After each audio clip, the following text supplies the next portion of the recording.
Hello, Hello. and welcome to Planet Marzipan, the Fish and Marillion podcast. I'm Mezza, and here's my mate. Craig Houston.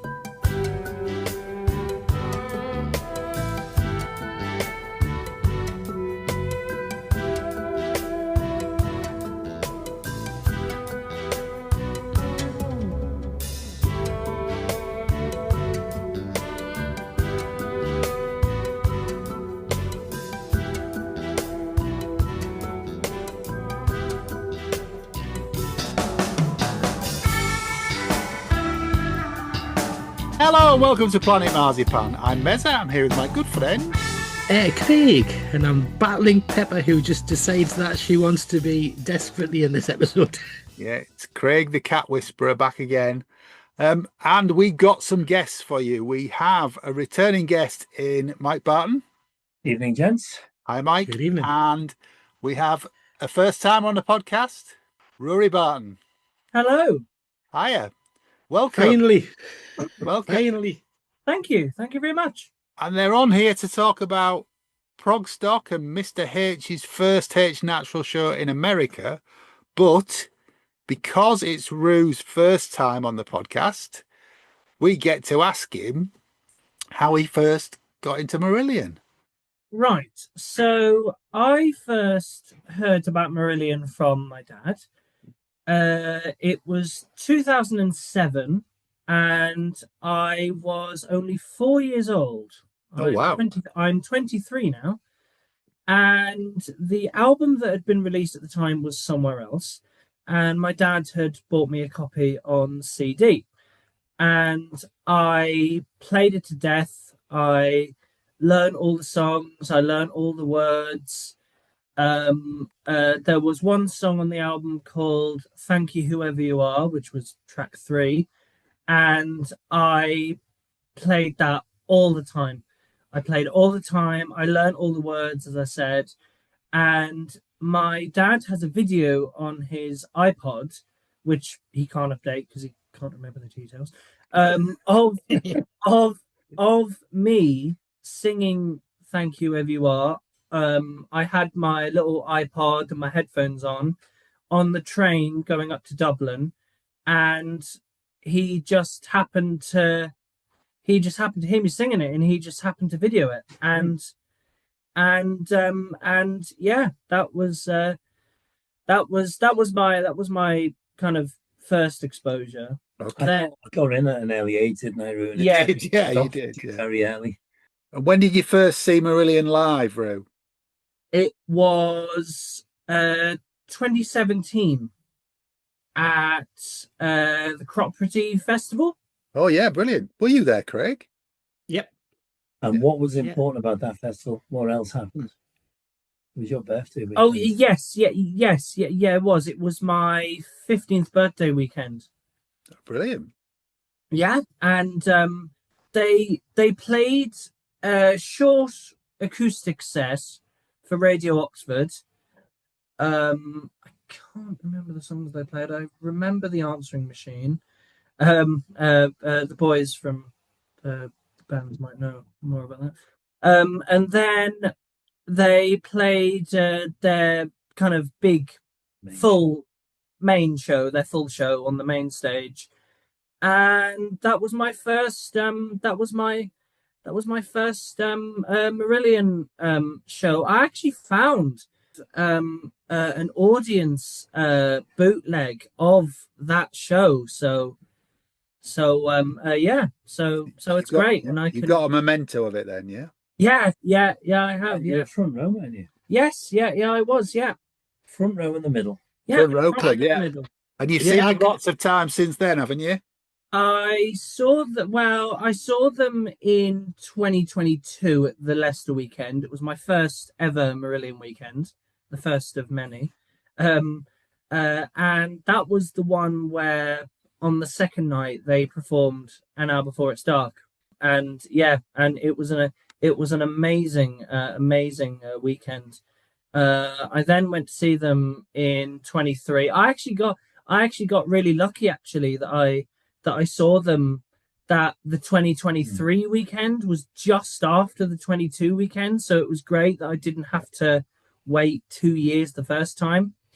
And every weekend I've been to has just been amazing. Brilliant. Well, look, you're more than welcome onto the podcast. I know you listen to it anyway, so thank you for listening to it. But you're going to be listening to yourself this time, aren't you? No. The right answer. That's the right answer. Well, we've got you and your dad on here because you've just come back last weekend as we're recording from a great adventure in America. Yes. Mike, do you want to tell us a little bit about how you got involved in this? And Yeah, well, Progstock's been running, I think, since 2017 in the current format that it is. And it's I've never been on Cruise to the Edge, but imagine Cruise to the Edge in a theatre. I think that's the premise of it. So there's lots of other side events that go on as well as the music. So there's lots of Trading Boundaries were there exhibiting Roger Dean artwork. There was lots of other people around doing bits. There was actually a pumpkin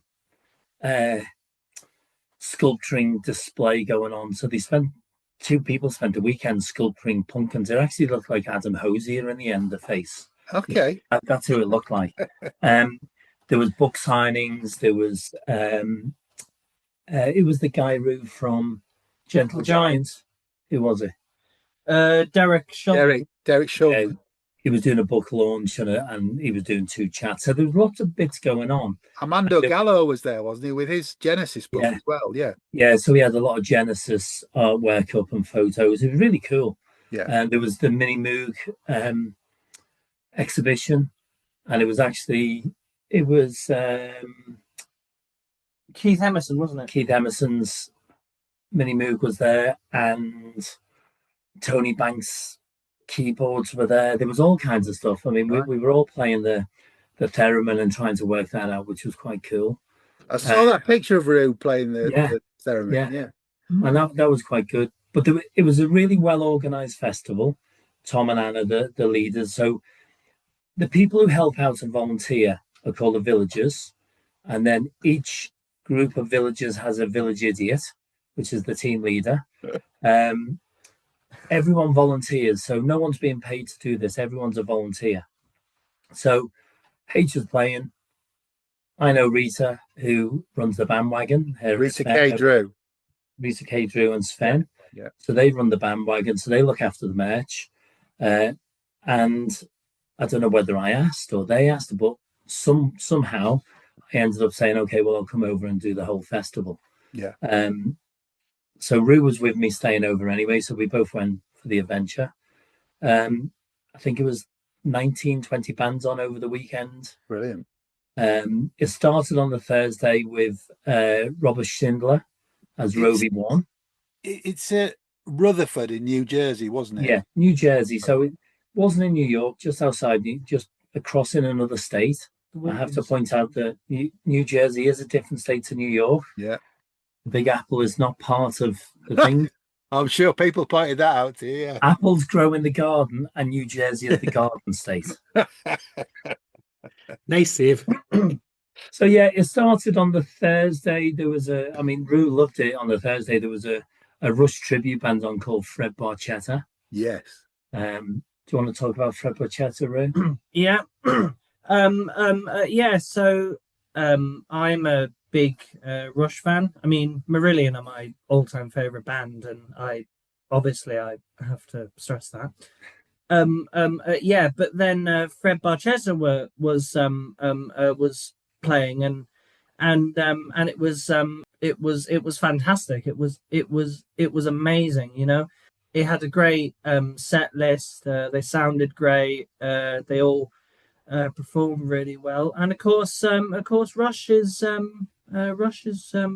touring again. It was quite timely, wasn't it? Yeah, it was. Yeah, the tickets went on sale. Yeah. Can you remember any of the tracks they played, Fred Barchetta? Yes. He got the set list. Did he? Right. He did. So I have it upside down. That's not going to help.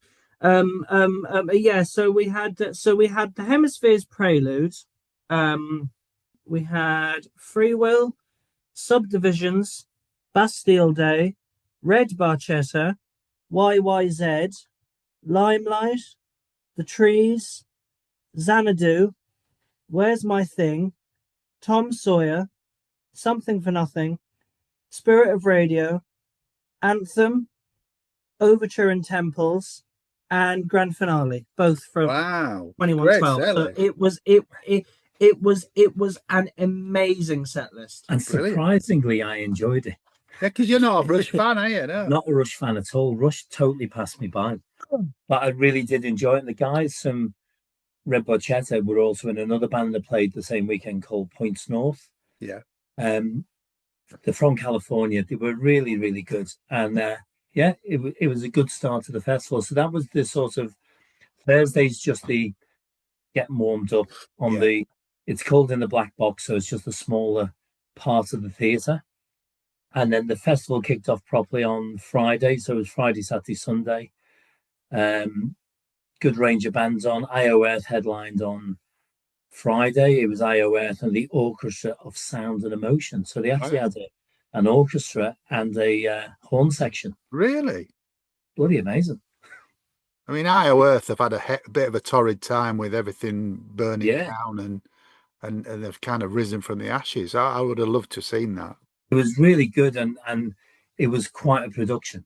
Really was quite a production. So, of course, the orchestra hadn't played with them before. But, of course, being professional musicians, they didn't need to come in and do the whole sound check with them and rehearse. They just came in and done it. Wow. Brilliant. Yeah, really good. And it was Hayley Griffiths singing with them, wasn't it? Yeah, Hayley was with them, yeah. Great. Sounds good. So that was Friday. I mean, Melanie Mahu and Martin Schneller were also on Friday. A band called We Came From Space, which were really good. And Rachel Flowers was on before IOF. Do you know Rachel? I don't. Why? I want to know why I know We Came From Space. Just having a quick look at their website. They've got. Oh, is it Bill Hubauer in We Came From Space? Yes, that's why I know Bill Hubauer from Neil Morse's band. Yeah. Oh, great. I knew you knew. I knew you would know them all. Well, not all of them, but some of them. I would have loved to have been at the weekend. It sounds brilliant. 99.9% of them, I think you do. No. Related to. No. You've got your prog credentials. I've got my I Spy book of prog. Yeah. Saturday started off with a book launch from Derek Schielman. Points North were next, and then a local band from New Jersey, actually from Rutherford, where we were, Rutherford East, and they were called Funhouse Mirrors, and you really liked them, didn't you? Yeah. They were quite funky. I thought they were. I thought some of the songs they were playing were quite comedic. They were quite quirky. But they had a good following locally. Progstock's not the biggest festival in the world. No. How big would you say the crowd is? About 650. Right.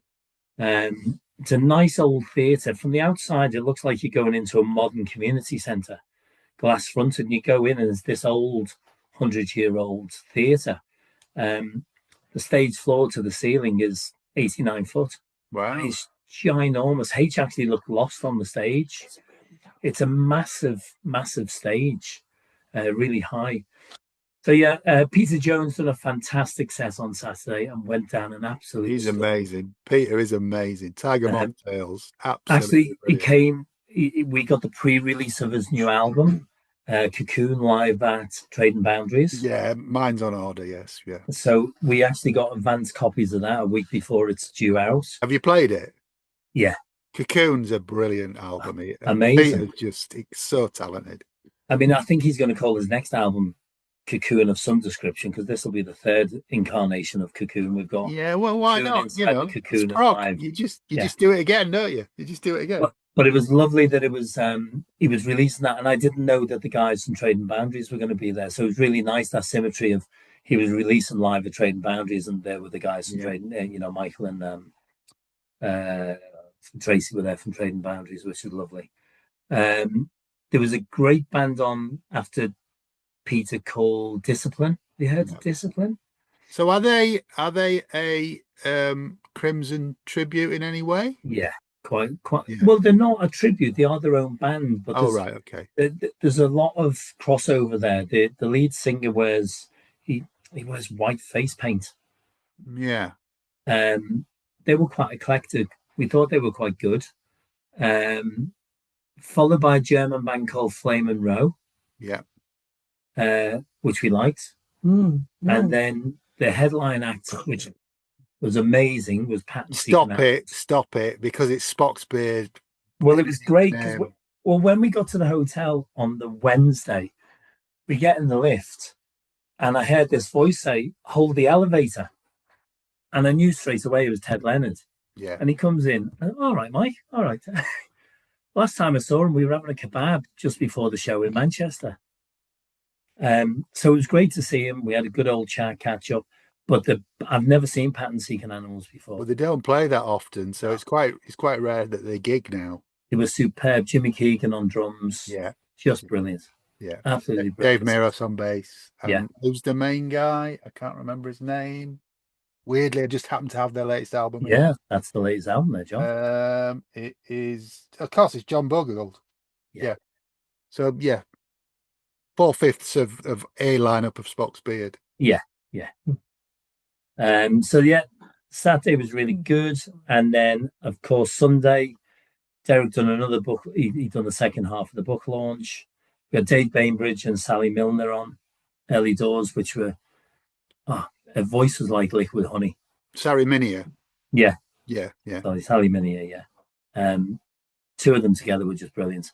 And they're going out on tour with Mike Keneally and Beer for Dolphins. So their tour started the next day. Right. And then, incidentally, Mike Keneally and Beer for Dolphins were the next band on. Yeah. They're good? Enjoy them? Yeah. Yeah, really good. The Siberian were on that day. Band from Chicago. Right. I know Lead the name, singers. but I don't really know anything about them. They've supported Marillion twice, I think, at the Montreal weekend. Okay. And gone down really well. I've seen them at Montreal twice. Yeah. Lead singers from Belfast. Fantastic band. Really professional. Really? Really professional. Need to look out for them. And then it was Serengaze on prior to H. Okay. Well, obviously you're on here because Mr. H was over there doing his first American H Natural. Yeah. Were there a lot of Murillo fans around? There were. I mean, spread across the weekend, there was quite a few. I think Sunday there was a lot more people specifically coming in just for H. I mean, there was noticeably a lot more Marillion t-shirts around, not just H t-shirts, a lot of Marillion t-shirts around.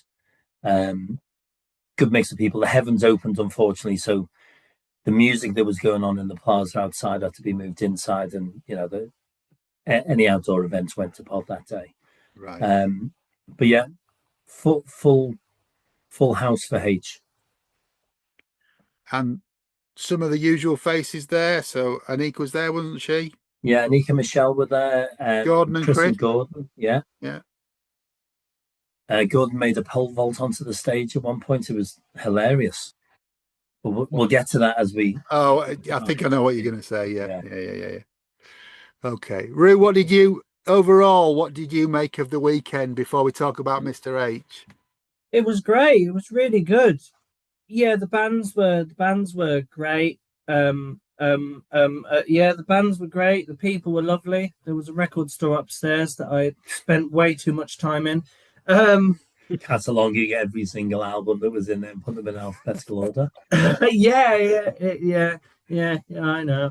Looking at all the vinyl and the cassettes and stuff, it was really cool.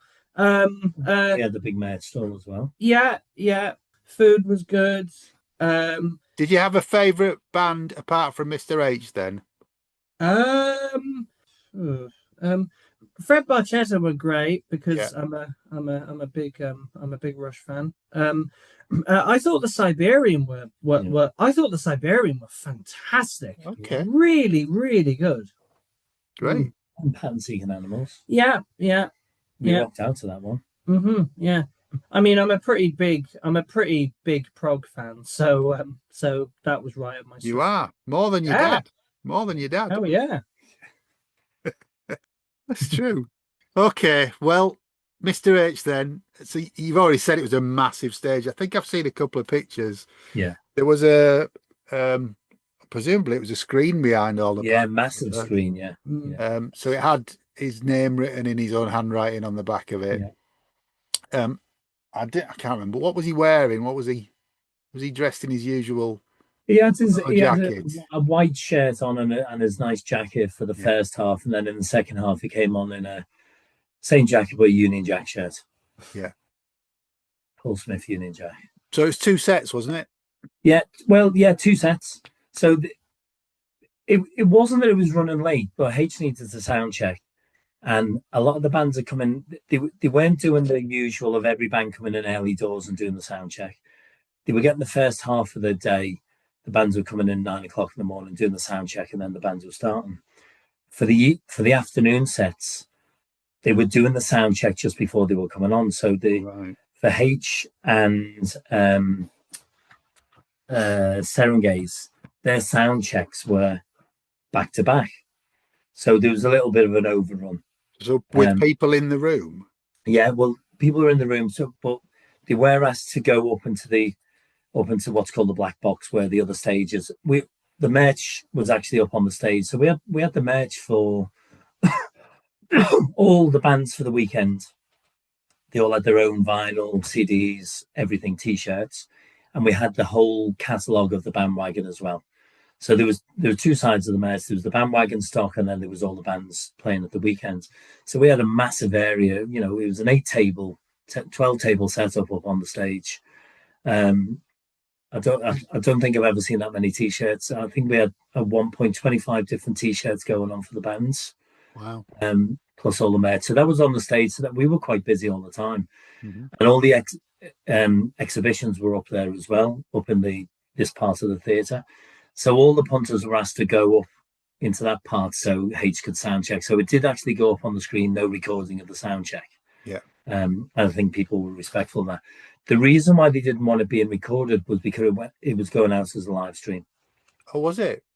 And do you remember the guys that done Piss Up in a Brewery? I do.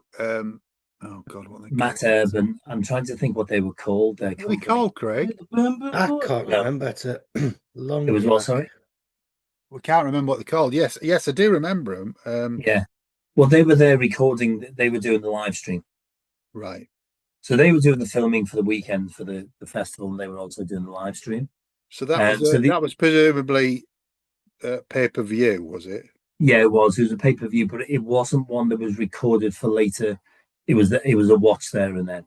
Oh, really? It was just it was an actual live stream that just went out there, and then it wasn't for later use. But it was nice. He was wearing his Piss Up in a Brewery T-shirt, but it was the one that said making an exhibition of themselves. Yeah. Which was the one that the crew wore. Yeah. So that was nice to see him again. H got through a sound check. Serengaze come on, done their sound check, and then he came on. He'd done a full, just over 2-hour set. So I've seen the set list. I mean, we'll talk through it, but yeah, yes, just 20-song set list. It's quite it's really good. It's really good. And it wasn't, the first half wasn't heavy. It was only one Marillion song in the first half. Yeah, it was Marillion heavy in the second half, but it was a really good mix of songs. Really, really good mix. He pulled out a couple of his standards, didn't he, as well, which was good. Yeah. So I don't think I've ever seen him start off with Ashes to Ashes. No. Straight in. Sorry, I'm multitasking. Studio M, that's what I'm trying to think of. Studio M. Yes. I was thinking. Yeah, unusual opener, isn't it, for a H gig, Ashes to Ashes. I think that's the thing, though, isn't it, with a H gig, that there's no set format. You don't know. It's just how he feels, isn't it? He doesn't know what he's going to do. He'll sound check songs that I've heard him sound check songs that never get played ever. Yeah. And then he's put songs in that he didn't sound check, and you think, well, where did that come from? And it is he's just wherever the vibe's taking him. Yeah. So started with Ashes to Ashes, and then went into the Deep Water. Atmospheric second track, though. Yeah. And then the first of a couple of European songs. We got Acid Rain, and again, this was early doors getting Acid Rain. Amazing. It's a corking tune. It's a great song, yeah. It's So is fantastic. the next one as well, though, yeah. The thing is that when he done Acid Rain in Liverpool, going back, 2000, and it was the night before Dublin when he played the Grand Social in Dublin. So we're going back 2010, 2012, something like that. He done Acid Rain there, and that's when he got the audience up to play it.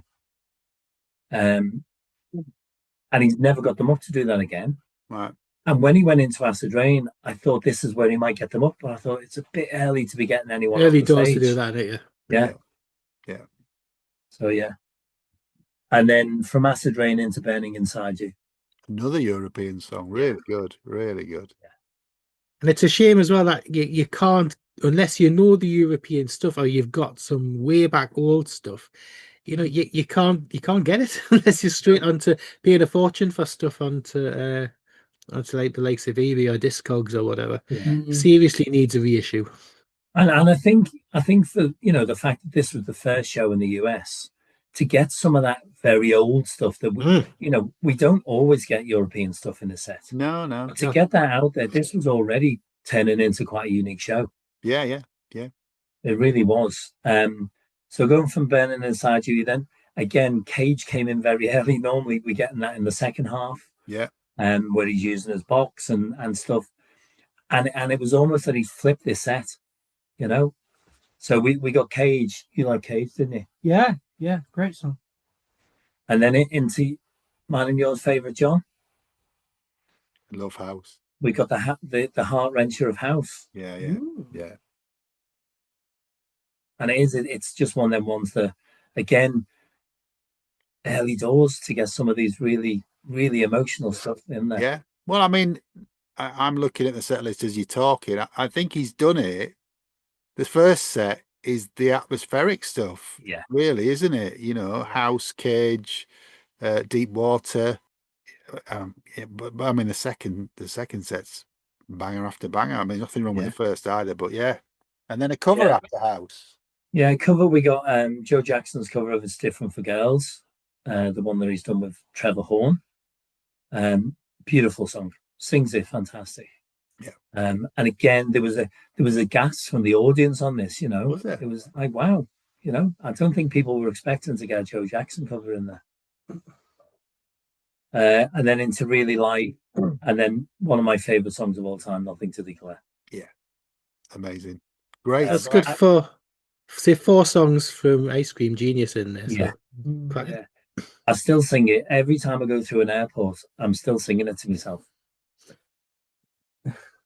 Yeah, and You was have to go through there that a chant. short break in the gig then? Yeah, I think initially it was meant to be about half an hour, but it was cut down to literally he was off for 5 minutes and back on again. Yeah. I think because of the sound check for him and the next band just took us a bit later into getting on stage. So he was happy with that. He went straight back on. And again, I wasn't expecting to go straight into Runaway. And it was a flow of, we got 6 Marillion songs on the bounce. Yeah. Now some of these were audience shout outs. Were they? Because I think when he came on and he said, what are we going to do? And someone shouted Runaway straight away and he went straight into it. Mm. So I'm not quite sure where he was going to go, but he picked up on what he was being asked for. Yeah. Was there a lot of interaction? There was more in the second half, the interaction with that. I think people were being respectful in the first half. Again, they've not experienced a Hates Natural. He told them right at the start, this is a bit, I haven't got a set list. I don't know where I'm going. I'm going to pick up on your vibe. But unless you've been to a Hates Natural show, you and I have been to shows where no one says a word and he goes through the set. Yeah. And then other times it becomes a bit, who can shout the loudest gets the song. Yeah. Yeah, the Cavern Club at Liverpool was really let out way back when in the day. That was The Liverpool shows tend to be a bit more, what's varied. that about? What's the common denominator there? Yeah. Well, I would also say Dublin was like that Okay. as well. I think Dublin ended up being the loudest one that I can imagine being or can remember being That's Irish people for you, Dad. It is room. I think that was Whelan's. But it was a really good mix. You know, you got Runaway, Holloway Man, 3 Minute Boy. Hollow Man. Sorry, Hollow Man. I mean, Holloway. If he did Holloway Man, that's a new song I've not heard before. Well, so- it's a new rendition of it. Is Yeah, it? so, Hollow It's a Man. mashup. It's a mashup. Yeah. Yeah. I want to hear that. 3 Minute Boy, another one of my favorites, This Train Is My Life, which gets me every time. And then Rue's favorite, Thank You Whoever You Are. Brilliant. Not quite sure why that was in there. Yeah, I wonder why that was. Rue, did you shout for it? No. You're not tempted to get up and do a duet, Rue? No. Maybe next time. Okay. I think you may have told them that it was your favorite. Yeah. Yeah. Can I just can Of course you can. can I just I wasn't expecting actually on the SPQR release. I was not expecting him to do spoken word of that. Were you not? No. It's a good version, isn't it? Yeah. Mm. He didn't do any spoken word on this. He had both diaries on the side. And he was thinking about doing, he said he'd probably do a diary reading. But again, these things either happen or they don't. Yeah. I mean, You know, and if he's in a flow. looking at this list of songs, I can see why he didn't. Yeah, it would have broken the flow, Yeah, definitely the yeah. second half. Peter Gabriel cover, Here Comes the Flood. Again, love this version. Yeah. It's it's been a regular in the set for the last few years now. Yeah. And then Into Like a Rolling Stone. I don't think he's ever done it. Don't think I've heard him do that. Bob Dylan. Right? Nathan Page will be listening and he'll correct me. I can Yeah. see him now going, he did, Mike, and he did it on the 12th of December in Oxford or something. He will. He will. He'll keep you right. I expect a message. Quiz King. Yeah. And then he took a break for literally a couple of seconds to take a swig. And then he said, right, I'm going to try an experiment. Anyone fancy coming up on stage? Now, this is a big old theatre, so it's got a really good rake on the seating, Yeah. quite a slope. I'd say from the floor to the stage, it's about 4.5, 5 foot, easily. And we were expecting people to come to the stage door. Oh no, Gordon Hurley legged it down and pole vaulted onto the stage and done a roll. Okay. And then he was just followed by 5 or 6 people doing exactly the same. I mean, one guy did struggle getting up there. It wasn't pretty, but he eventually got up. There was 2 guys that came from, or there was two other Scousers there. I'm going to give them a shout out because they did come a long way. One lives in Boston, has lived in Boston for a long time. He managed to get up. His mate didn't, but his mate did video from the front. Right. So yeah, there was, I think in the end, there was about 7 people on stage. And then a lot of the Progstock crew who were in the wings got up there and videoed and danced along. Yeah. And it was great. H had put orange tabs on the keys so people knew which ones to press. Yeah, it was. You haven't said what it was.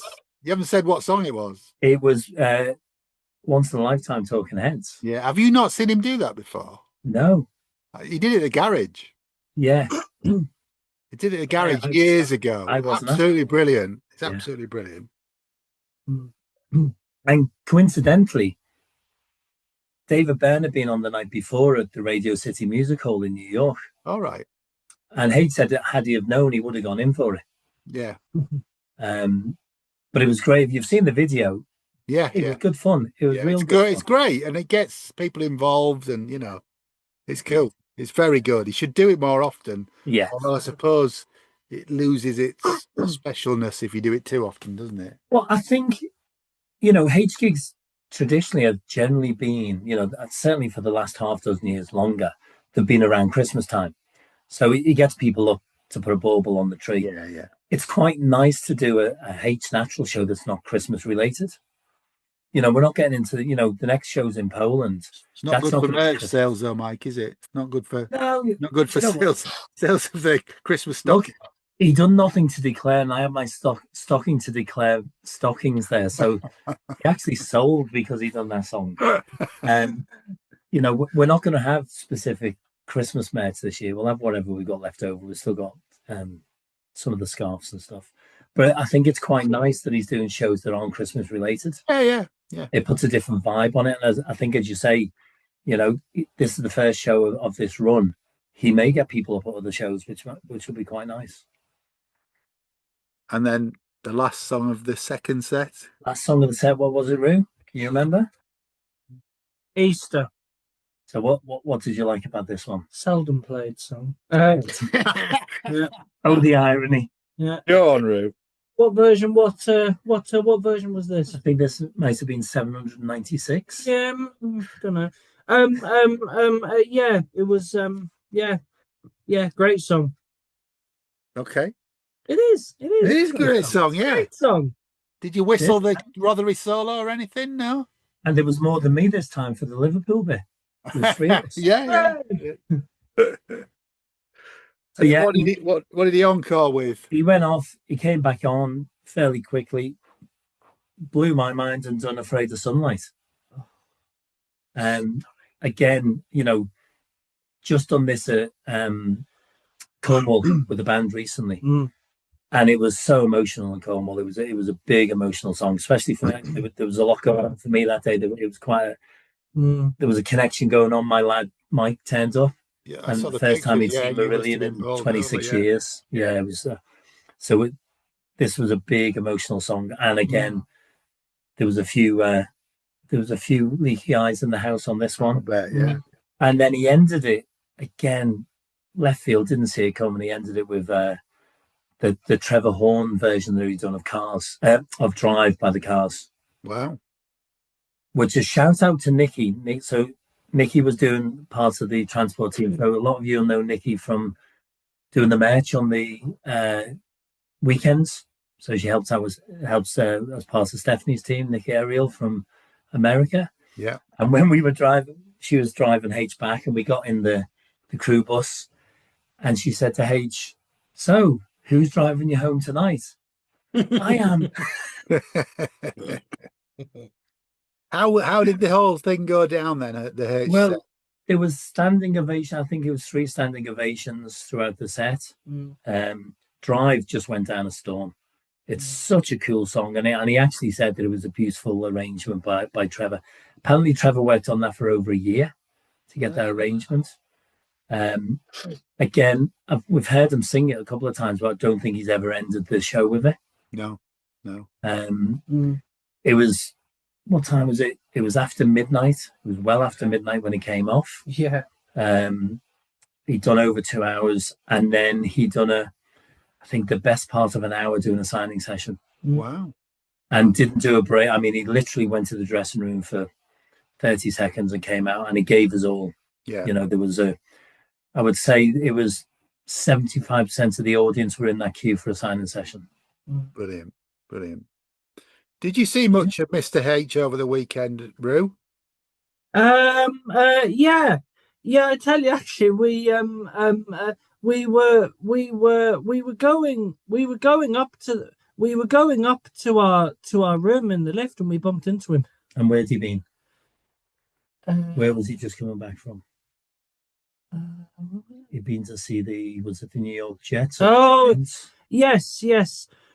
Yeah, the Giants and who else were playing?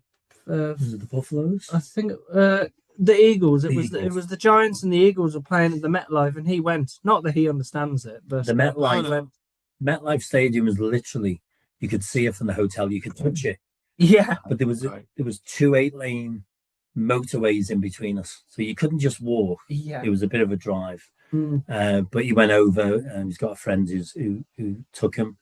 We asked him, did he understand? Did he like it? And he said, well, he was being explained what was going on, and he nodded and smiled in all the right places, but he didn't have a bloody clue what was going on. I've seen the picture of him in the crowd wearing his owling hoodie. Yeah. They're not just it's a big version of Ounders or something, you know. That's what I always say. Yeah. He was there for the American. It was the American. It was football, American football. Yeah. Was it football? Was it? Right. Yeah. where there's an awful lot of non-play time. Yeah. They actually play for probably about 20 minutes in the whole game. They stand around for quite a Yeah. while, don't they? Yeah. I'm not offending them. I don't get it either. Don't get it, but I know they love it. But no, it was a really good show. I think for his first solo show in America, it was fantastic. I think had there been a tour, it would have gone down a storm, but he's busy in the studio. Yeah. Great for you guys to be over there and see. Oh, it's it. fantastic. It was really good. And His new T-shirt went down a storm. People liked it. yeah. Yeah. Any left, Mike? I have got a few left. If anyone would like one, DM me. Okay. This is the big Apple shirt. There's the Big Apple, and did everyone get the reference on the back? So it's obviously got Naturally Yours, and the N and the Y was in the American flag. Yes. Naturally Yours for one night only, Yeah. and then H added it's all H's handwriting. Yeah, it is. Yeah. But we're not going to give it away. But it's got the 15 minutes good and the 3 minutes bad, and we'll let you all work out what that's all about. Okay. But there's one or two left if you contact Mike or contact us. Yeah, there literally is a handful left, and I'm not just saying that. If Anne Short's listening, I haven't got 3 more under the table. Yeah, it's not a Barton last one. No, there really is. Really is only a few left. There's less than a dozen left. All right. Well, look, Rue, we brought you duck. You've been on the podcast now. Yay! Hey! We're going to get you back on to talk about a gig or an album or something in the near future, if that's all right. That'll be great. Yeah. It sounds like next year is going to be a busy year for Marillion, so I'm sure we will see you round and about. Yeah. Yeah. Anything you want to add, Craig? Yeah, I was going to say, if you want your stats for Easter, here we go. So where we're at. You said, Mike, was it 789? 759. The Marillion have played it now 790 times. Wow. And H has done it 88 times. So there you go. Wow. And I think we've been present for about 95% of it. Something like that. Still worth it, though. Still, it hits every time, doesn't it? I have got on, and I am that old that I've got an iPod Classic, which, as Rue said, I haven't updated since 2008 because I fell out of love with Apple and I can't remember any of my passwords. But I've got a playlist, an Easter playlist on there. I think at that point there's about 400 versions of just every version of Easter that we had at that point. And actually, speaking of that, my dad made me a playlist because Incommunicado was and is my favorite song of all time. So he put together a playlist of every single version of that song, and there was probably was there like 70 versions of it? There was a lot. It was loads. Okay. Well, So you want to be happy with that. But I mean, we would listen to songs back to back. Yeah, Just to hear the differences. Yeah, definitely. There's nothing wrong with that. He's probably sick of hearing it now, though. No. Well, look, guys, thank you very much for coming on. It sounds like you had a great time over in that there America. It was brilliant. It was fantastic. And thanks for telling us all about it. We will see you in a town on a tour very soon, I have no doubt. See what you did there. Yes. So thank you very much to Rue. Thank you very much. And Mike. Cheers, guys. And my partner in crime, Faye. He was very jealous. Yeah, we both are. All that remains to be said is it's good night from me. And it's good night from him. Take care. Oh, go on, you can do it. And stay alive. Yay! Thanks for listening to Planet Marzipan Podcast. Please like and subscribe from whichever platform you get your podcasts from. You can contact us at planetmarzipanpodcast@gmail.com and check out marillion.com, fishmusic.scot for all